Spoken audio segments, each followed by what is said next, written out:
The Supreme Court finally got around to weighing in on that pesky presidential immunity thing that they've waited, feels like 6 years or so to finally decide. And now that they have, I wish they'd thought about it a little bit more, because unfortunately they've decided that Trump is in fact partly shielded from prosecution.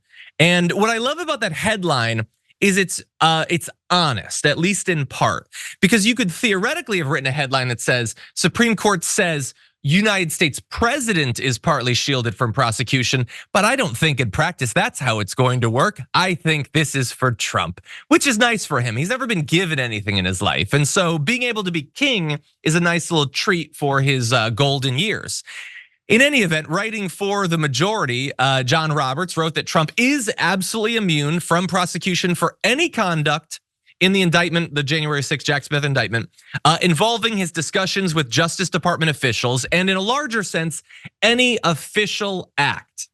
And I see that thrown around in a lot of articles and a lot of social media activities. Hey, don't say he's king, don't say he's emperor, it's only official acts, which makes me feel better. Because of course there's a list of all of the official acts. So you can just refer to that to know whether something is an official act or not. Sorry, I'm kidding. It's gonna be up to the judiciary to decide what's an official act or not. And it is, as you can see, wildly right wing. So whether something is official or not has nothing to do with the Constitution, nothing to do with federal law, regulations, or hell, even the norms. It has to do with whether they've been able to get enough Federalist Society people on the bench that makes it official. By the way, even his attempts to get Mike Pence not to certify the Electoral College votes, that does involve official conduct, according to John Roberts. So trying to stop the constitutionally mandated certifying of the vote, official act. I would say officially corrupt. He just called it official, so you're not gonna get him on that, okay? And he's at least presumptively immune from any of the other pressure that he put towards Mike Pence, I guess including the threat of death if he doesn't play ball. And then beyond that, he goes on to say the parties in the district court, because it's gonna be remanded to the district court. That's the fun thing about this. They give some kingly powers to the president, and then they also continue to delay the trial by even more months. Say that the district court must ensure that sufficient allegations support the indictment's charges without such conduct. So once we've taken out the stuff we want him to get away with, is there anything left? That's for the district court to find out. There just may not be any trial at all after this, not just a delayed trial, no trial. And by the way, they specifically said testimony or private records of the president or his advisors probing such conduct may not be admitted as evidence at trial. So if they literally have emails and text messages saying, this has nothing to do with my job, let me just say, this is as personal as it gets to me, you can't use that to prove that it's not an official act. And so look, we have more. This is, I think on its face, insane. But Francesca, what do you make of it? Yeah, I mean, I think you're naming the gaslighting that we hear, not just from these justices themselves, but also the right, sort of writ large. The same right that's accusing Joe Biden of going after their political enemies and his wanting to lock everybody up. But it's like, nah, man, they all did it to themselves. Steve Bannon, just went to jail or is going to jail today. And in a weird way, Steve Bannon's already won, because this is absolutely the hollowing out of any kind of checks and balances on the executive. This is putting the Supreme Court right at the behest of the executive branch, which is exactly what this entire ruling was designed to do. And the fact that they're hedging, or they're like, no, it's only for some things. He's gonna respect it. John, do we realize that the Jack Smith case against Donald Trump about January 6th is only about inciting the riot?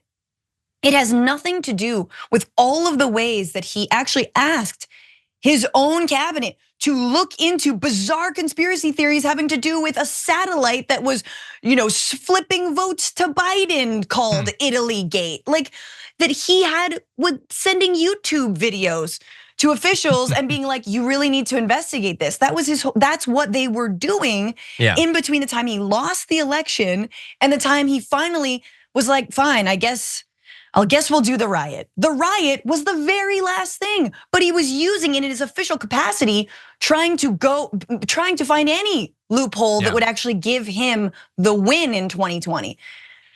So it's just amazing to me that it's like if you're gonna be an authoritarian, just own it.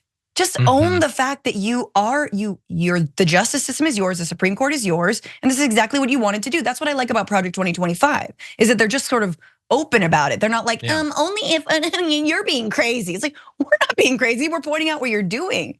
Yeah, they don't want to own that. They are content, I think, at this point to just own the Supreme Court, I suppose. Yeah. And I know a lot of people are having fun, and maybe we can bring up like this Max Kennerly thing. To serve his country, President Biden should drone strike Donald Trump. And I get it, it's like, ha, ha, ha. And if Trump gets it, then Biden gets it too. No, not necessarily. First of all, I don't want Biden to have absolute immunity. I don't want Biden to be a king either. No. But also, why would you assume that he would be? Any case against him, again, would be adjudicated by a court. And by the way, when they say like they're gonna send it down to the lower court or whatever, and then Judge Chutkan now is gonna have to figure it out. Yeah, but they can appeal it back to the Supreme Court, taking up more time and letting the Supreme Court, if they want, just override any decision that they don't like, which they've been perfectly willing to do. And I will remind you that this is the second ruling that has to do with January 6th. So in terms of defining official acts or not, we don't know in practice exactly how they're gonna do that. We're gonna find out, and that's gonna be really exciting over the next couple of years. But we do know that they've already defined being an obstruction to the certification of the election. They said rioting and breaking into and ransacking the building and forcing the elected officials to flee for their lives as you chant that you're gonna murder them is not obstruction because you didn't physically touch the papers, even though everyone was saying the purpose was to obstruct the certification. The Supreme Court, these incredibly well-educated fonts of judicial wisdom are like, yeah, but you didn't touch the paper. You got to touch the paper. I mean, a person had the paper and they were running as fast as they can so they wouldn't be bludgeoned to death by Trump flagpoles, but they only touched the paper. You didn't touch the paper, so it's not obstruction. So that's a preview, I think, of how they're going to be defining things as we go forward. Let's move on to other opinions on this. Justice Sonia Sotomayor, writing for the dissent. I love that we still technically have dissent. It doesn't matter, and it might never matter again, but I like that we technically have dissent. Said, let the president violate the law, let him exploit the trappings of his office for personal gain, both of which Trump has already done. Let him use his official power for evil ends. That is the majority's message today. The relationship between the president and the people he serves has shifted irrevocably. In every use of official power, the president is now a king above the law. And it was 6-3 along party lines. Nobody is surprised by this. Add this to the ever lengthening list of decisions that would have gone the exact opposite way, or the case would have never happened in the first place if Donald Trump had not become president and been able to pack the court with right-wing ideologues. So again, he got what he wanted. He will get what he wants. Whether it ever applies to any other president is definitely up in the air. Maybe some other Republicans, I guess that's possible.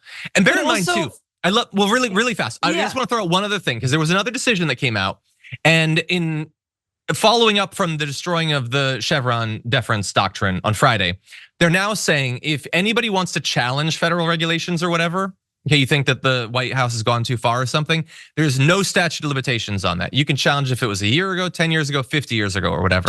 And I love David Tan playing those off of each other, saying this is fun. Presidents, immunity for official actions can't be questioned. Everything they do is right. Presidential agencies should be harassed on every decision, regardless of their expertise, with no statute of limitations. And that is the approach. Again, it's one person gets it all, and that's it. Everything else, because again, he'll stop regulations, Donald Trump. The agencies regulate things. We don't want them doing that. We want corporations to be able to come in 50 years later and destroy that stuff. And by the way, launch cases that this Supreme Court will decide on. Yep. And I wonder how they'll decide, Francesca. Yeah, you lost me money because you said I couldn't dump a bunch of toxins into this water supply of a community.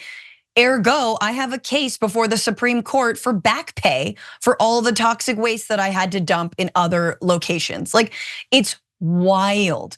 I mean, this is an extremist court. And John, we didn't even talk about it, but two of the people ruling on this didn't recuse themselves, even though Clarence Thomas's wife, Ginny, was texting Mark Meadows the day of Jan 6 going, release the Kraken. When's the Kraken gonna be released? I don't think those texts are admissible as evidence anymore, unfortunately.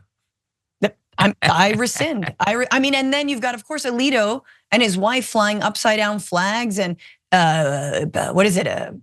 What is that? Pity to heaven, plead to heavens, some crap. Whoever you plead to, just wild. Like nothing makes sense anymore. Down is up is down, and we have no way but through. Like we have to keep fighting this, pointing out the gaslighting, because truly this is how like fascism is paved, is by us giving up and saying, you know what? I guess they're right, whatever. I don't even, whatever excuse you need to do to get away with whatever you want to get away with. Yeah. And look, we're gonna move on to some reactions this in just a sec, but I just want to remind everyone, I understand this has to do with the January 6th trial. And that's why that's immediately what your mind goes to. That's what you focus on. That's what you should focus on, because the case basically is gone, basically. And it already was. Never forget, they already killed any chance of it being adjudicated before the election by waiting this long. Yeah. They could have just not given him the immunity and still have given him immunity. They just decided, we'll give you double immunity, actually. And so all of that is true. And now looking forward, he has a very high chance, if Joe Biden remains our candidate, to go back into office. And he will go back in armed with the Supreme Court having told him, dude, do whatever the hell you want. Like it was already an impossible task to prosecute him. But now these cases, 9 out of 10 will just disappear at the first level because they'll refer to this and that will be it. And he can do whatever he wants.